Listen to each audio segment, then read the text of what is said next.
क्या आपने 2011 के इस वर्ल्ड कप विनिंग मोमेंट की रेडियो कमेंट्री सुनी है? और क्या आपने कभी किसी बैट्समैन को एक डेडली बीमर पर छक्का मारते देखा है? और आपने MS धोनी को कीपिंग करते तो हमेशा देखा है, लेकिन क्या आपने कभी MS धोनी को फील्डिंग में डाई मारते हुए देखा है? वेल, अगर नहीं तो ऐसे ही मजेदार मोमेंट्स आपको इस वीडियो में देखने को मिलेंगे, क्योंकि ये वीडियो है 1 इन अ ट्रिलियन क्रिकेट मोमेंट्स का part 7। So let's start the video with number 18। जब 2011 में इंडिया ने वर्ल्ड कप जीता था तो उस मैच विनिंग मोमेंट की फेमस कमेंट्री तो आपने सुनी होगी। Finishes off in style. A magnificent strike into the crowd. India lift the World Cup after 28 years. ये तो थी टीवी पर की गई कमेंट्री, लेकिन इस मैच विनिंग मोमेंट की जो रेडियो कमेंट्री थी, क्या आपने उसे भी सुना है? वेल, अगर नहीं तो यहाँ सुनो। तो जीतने के लिए चाहिए केवल 4 रन। अगली गेंद उठाकर ऊंचा लंबा स्ट्रोक, ये दर्शक दीर्घाओं में जाकर गिरेगा। जोरदार जवाब, महेंद्र सिंह धोनी का छक्का और भारत विश्व विजेता है। ये था Coca Cola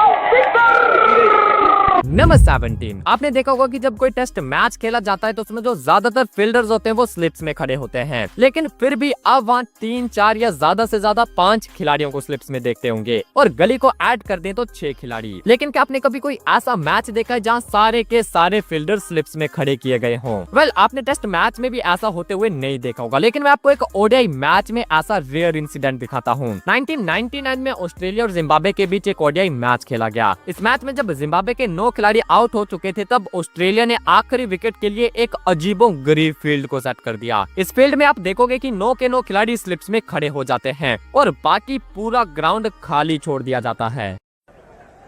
Every single fielder on the offside and one more joining,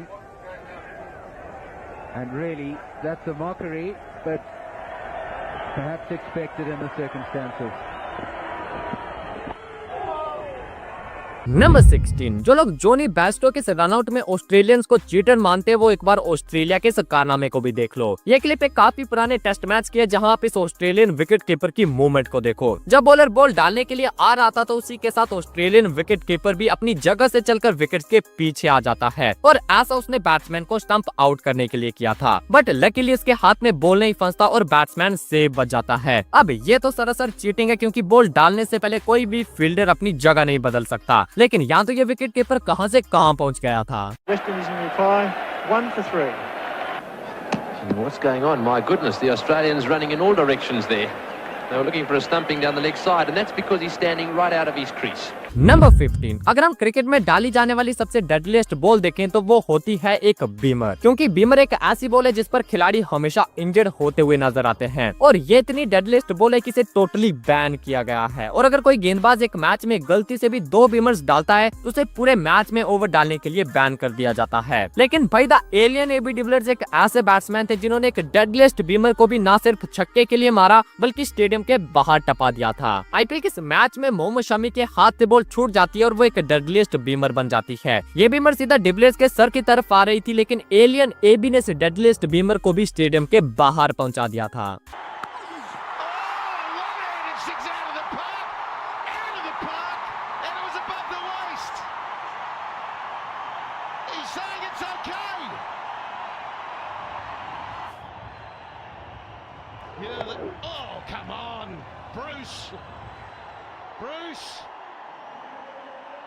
number 14। आपने इस तरह के कई सारे इंसिडेंट्स देखे होंगे जिसमें बॉल जो है वो विकेट्स को छूकर चला जाता है, लेकिन जो बेल्स है वो गिरती नहीं। अब ये तो काफी कॉमन सा हो गया, लेकिन ऐसे एक मोमेंट है जो कि काफी ज्यादा रेयर है। ये बैट्समैन इस बॉल को जोर से कट करता है, लेकिन बॉल उसके बैट की इनर एज लेकर सीधा उसके डंडे पर जा लगता है। अब यहाँ से आप देखा जा सकता है कि जो ऑफ स्टंप है वो इस इम्पैक्ट के बाद कितना टेढ़ा हो गया, लेकिन भाई जो बेल थी वो नीचे गिरने के बजाय बिल्कुल सेंटर में जाकर खुद को बैलेंस कर लेती है। और भाई यहाँ बैट्समैन का जो लक था उसे देखकर मुझे नवाजुद्दीन सिद्दीकी का ये वाला डायलॉग याद आता है।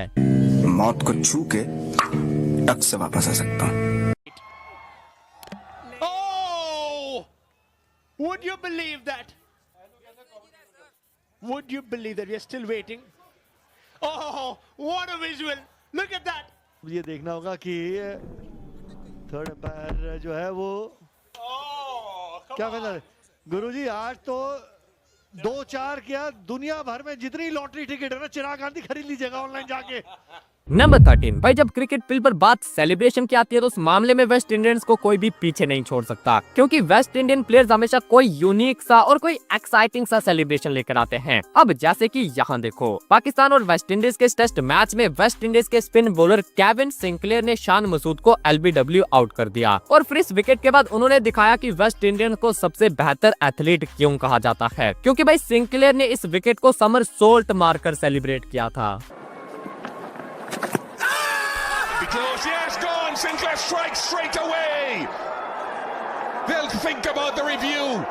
Oh, yes, just a somersault. Health and safety will be looking at that. Number 12, अगर पिछली वाली सेलिब्रेशन का लेवल 1 था तो इस वाली सेलिब्रेशन का लेवल 100 है। अगेन ये सेलिब्रेशन भी वेस्ट इंडीज की है। साल 1993 में वेस्ट इंडीज ने ऑस्ट्रेलिया में जाकर 5 मैचेस की टेस्ट सीरीज को 2-1 से जीत लिया था और इस जीत में वेस्ट इंडीज के कर्टली एम्ब्रोस का सबसे इम्पोर्टेंट रोल था, जिन्होंने 10 पारियों में ऑस्ट्रेलिया की 33 विकेट्स ली थी और अपने इस परफॉर्मेंस के चलते वो प्लेयर ऑफ द सीरीज चुने गए थे और इसके लिए उन्हें ये जीप अवार्ड में दी गई थी। एंड कर्टली एम्ब्रोस ने कंगारुओं की हार पर और ज्यादा नमक छिड़कने के लिए अपनी इस जीप में पूरी टीम को लादकर पर्थ के ग्राउंड में खूब चक्कर काटे और अपनी इस जीत को कंगारुओं के सामने सेलिब्रेट किया। नंबर 11, किसी भी मैच में बैट्समैन ने तो हेलमेट पहना ही होता है। बैट्समैन के अलावा विकेट कीपर और कई फील्डर्स भी हेलमेट पहन लेते हैं और यहाँ तक कि आपने कई बार अंपायर्स तक को हेलमेट पहने देखा होगा, लेकिन क्या आपने कभी किसी बॉलर को हेलमेट पहने देखा है? वेल, ऐसा ही कुछ हुआ था साल 2017 में, जब न्यूजीलैंड की एक लोकल लीग में वॉरेन बार्न्स नाम का ये फास्ट बॉलर बॉलिंग करने आता है और इसने अपने मुंह पर एक खास तरह का हेलमेट पहना था जो कि इसने खुद से डिजाइन करवाया था और इस हेलमेट को पहनने का रीजन था कि जब ये बॉलर बॉल डालता था तो फॉलो थ्रू में इसका जो सर था वो नीचे गिर जाता था और कई बार ऐसा हो चुका है कि जब बैट्समैन ने सीधा शॉट मारा और बॉल सीधा बॉलर के सर पर जाकर लगा हो। बस ऐसा ही कोई एक्सीडेंट इनके साथ ना हो, इसलिए इस बॉलर ने अपने लिए पहले से तैयारी करके रखी थी। नंबर 10, जब भी कोई बैटर स्टैंड्स में छक्का मारता है तो वहाँ आपने फैंस को कैच करते तो देखा है। अब इसमें तो कोई रेयर बात नहीं है, लेकिन ये वाला जो कैच था भाई ये काफी ज्यादा रेयर है,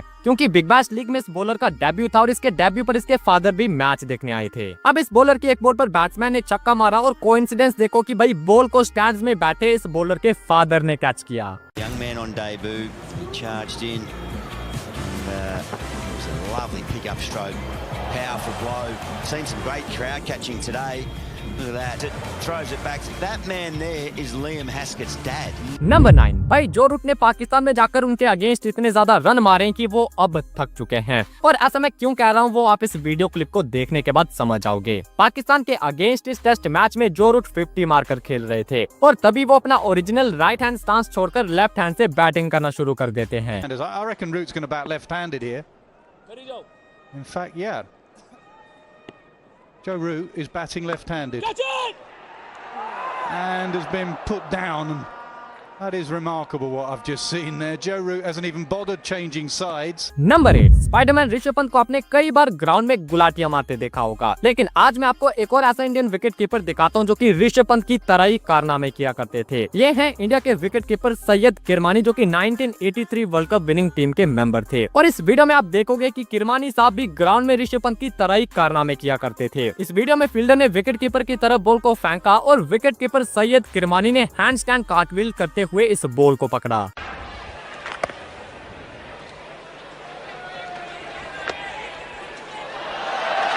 What a great take by Kirmani. How much does that grandstand love a handstand? The old cartwheel. And have a look at this. I like it.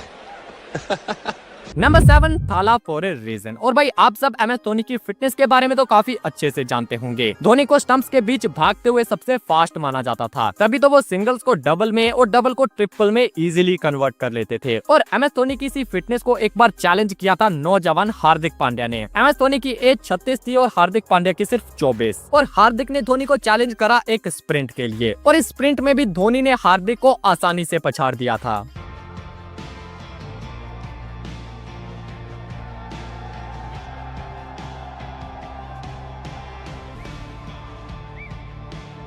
Number 6, भाई क्रिकेट में कई तरह के कोइंसिडेंसेस होते हैं, लेकिन भाई ये वाला जो कोइंसिडेंस है ये सबसे ज्यादा मजेदार है। 1979 एशेज का मैच था और इस मैच में 3 ऐसे खिलाड़ी थे जिनका नाम काफी सिमिलर था। पहले थे ऑस्ट्रेलिया के डेनिस लिली, दूसरे थे इंग्लैंड के ग्राहम डिली और तीसरा खिलाड़ी भी इंग्लैंड का था जिनका नाम था पीटर विली। अब इस मैच में एक ऐसा कोइंसिडेंस आया कि जहां डिली की बॉल पर लिली ने शॉट खेला और उसे गली में खड़े विली ने कैच कर लिया, और इस पर जो कमेंटेटर्स का रिएक्शन था आप वो सुनो। Out. Lily is gone. Caught. Well, we've had it. Lily caught Willie bowled Dilly for the first time of the season. Number 5, अब हम एक ऐसा मोमेंट देखेंगे जो कि भाई प्योर गली क्रिकेट मोमेंट है। गली क्रिकेट में आपने देखा होगा कि कई बार बॉल जो है वो झाड़ियों में खो जाता है और फिर मैच को रोककर सभी लोग उस बॉल को ढूंढने में लग जाते हैं। ठीक ऐसे ही कुछ ऑस्ट्रेलिया की शील्ड क्रिकेट में भी देखा गया, जो कि रणजी ट्रॉफी की तरह वहाँ का एक जाना माना टूर्नामेंट है। नेदरलैंड भी इस टूर्नामेंट में खेल रहे थे और इस मोमेंट पर उन्हें झाड़ियों में जाकर बॉल को ढूंढना पड़ता है। लिटरली भाई जैसा गली क्रिकेट में होता है ठीक उसी तरह ये खिलाड़ी भी झाड़ियों में जाकर बॉल ढूंढते हैं। How good's Make a ducko out of that somewhere. He's got his hands in his pockets, so he's keeping the money makers safe. There we go. No, what's he found? He's found a 10-0. He's found a white one. He's found a white one. So he went for the one day or the other day. Number 4, आपने हमारी इस वाली video में काफी सारे weird dismissals देखे होंगे, लेकिन भाई इस डिसमिसल ने तो वियर्डनेस की सारी हदें पार कर दी। मोहम्मद शमी के सामने अफ्रीका के हाशिम आमला बैटिंग कर रहे थे और शमी की इस बॉल पर हाशिम आमला ने क्या जजमेंट करी कोई भी समझ नहीं पाया। इस बॉल को बाउंसर समझकर हाशिम आमला छोड़ने के चक्कर में नीचे बैठ गए, लेकिन बॉल उछला ही नहीं और आमला के मुंह के आगे से जाता हुआ सीधा उनके स्टंप से टकराया। और मैंने तो इस तरह का डिसमिसल काफी रेयरली देखा था। Who's got his pads on? What about that? He was trying to get under it. And what he's done here is ducked, and his bat is not out of the way. In fact, he's ducked it, missed everything.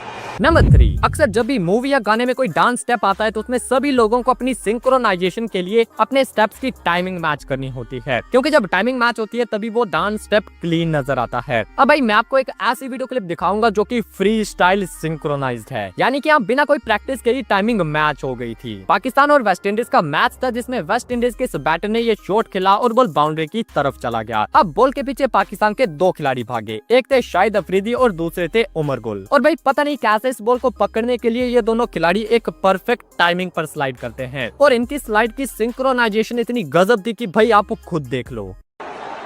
Also deep mid wicket. Right, he's moving a lot. He's hitting the gap. So who's to complain? That should be good for 2 here. When they come back for 3, they choose to go for it.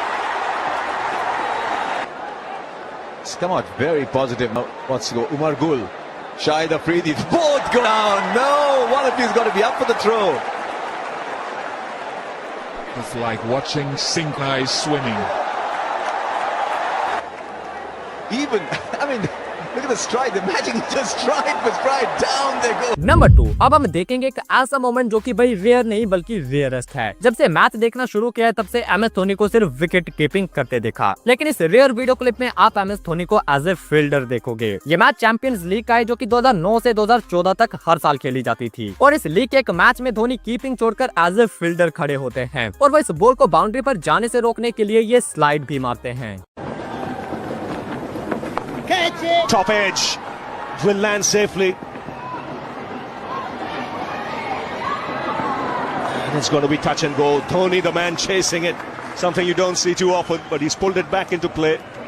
But a good over this for the Yorkshire Cup. Number 1, M S Dhoni का ये rare moment तो आपने देख लिया, लेकिन क्या आपने M S Dhoni की फास्टेस्ट एवर स्टंपिंग देखी है? वेल, एम एस धोनी की जो फास्टेस्ट स्टंपिंग थी उसकी स्पीड देखकर आपके होश उड़ जाएंगे और ये स्टंपिंग देखने के लिए आपको ये वाली वीडियो देखनी होगी जो कि सीरीज का 6था पार्ट है।